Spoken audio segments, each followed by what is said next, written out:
Ex-band member erasure. Band members are always coming and going in bands. Most bands have not had a consistent lineup start to finish, and that kind of leaves a bit of baggage when it comes to the ex-band members. And in this series, I just want to kind of take a look at some bands in particular that I think maybe have not handled the treatment of the ex-band members particularly well. Now, as Iron Maiden are quite topical at the moment, 50-year anniversary of the band, and they're currently on tour, I thought for the first episode, we will focus on them. This band has had quite a lot of band members come and go, but the lead singers have been quite noticeable, especially from their quite wide differences in styles and, range. From the first album and the second album, we had Pauldianno in the early 80s. And then in the mid-90s, up to near enough about the millennium, we had Blaze Bayley. Was the Blaze Bayley era of Iron Maiden good? No.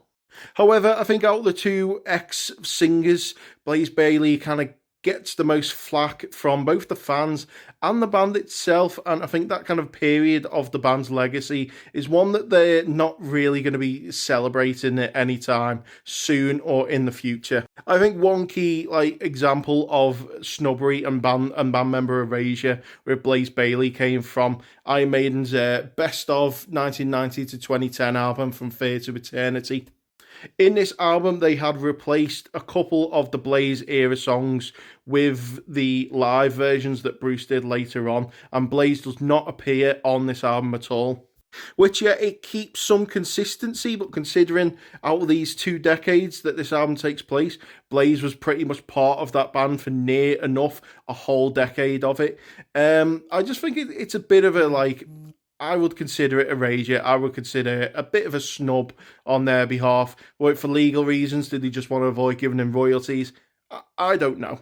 But like I said, that era of the band is kind of a bit of a dark cloud over the band's legacy, in my opinion. And I don't fully blame them for the decision they made.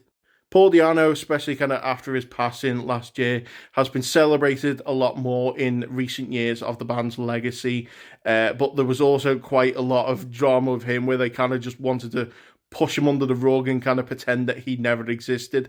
Both band members were pretty much kind of kicked out as well with kind of no real prior kind of warning, or maybe it could have been done just a little bit kinder to them.